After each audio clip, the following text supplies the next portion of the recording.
All right. Every day we find ourselves confronted with someone who is, well, a jerk.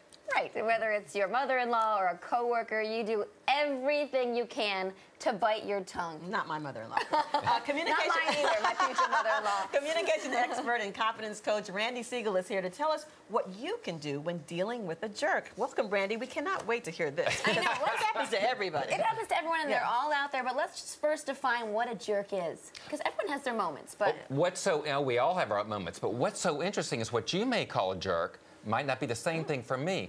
It's not so much what the person does, but how we react to it. It's true. Right. Okay, so let's talk about the first one we're going to talk about is a relative who tends to be a jerk. Whether they're a jerk to you or they're just a jerk in general. And that's a tough one. As we say, you can choose your friends, but can't choose your family. Exactly. That's true. And a lot of times we have to be around family members that really are jerks. So you say activate your cone of silence as the first thing here. So what exactly is your cone of silence? Well, years ago there was a show called Get Smart, and in Get Smart there was a cone of silence that would come down over, and that's what we have to do, is to create a bubble and not let them get to us. Okay, so you also say to activate or to block the negative energy and draw attention away from this person. So if someone's making a fuss, maybe go concentrate on something else. Absolutely, absolutely, because wherever we put our energy is where we're going to go. So go to the other place. Gotcha. That's always good. All right.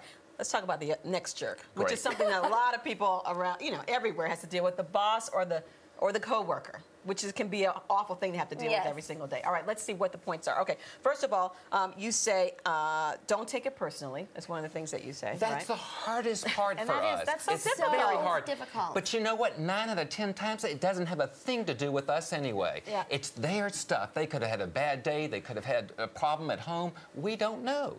So a lot of times, if we can find a little bit of sympathy for them, sometimes it really helps to be able to build that bridge. Okay, other things that you say are know where the lashing out is coming from and understand projection.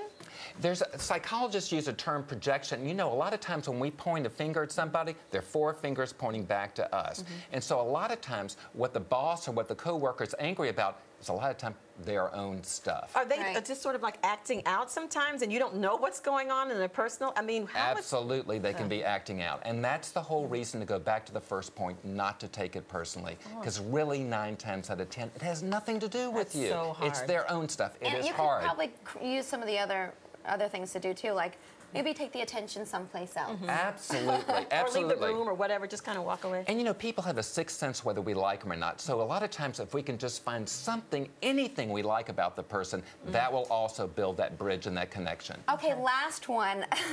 Jerk number 3 is the customer service agent. We've all been there. They're supposed to be so nice to begin with.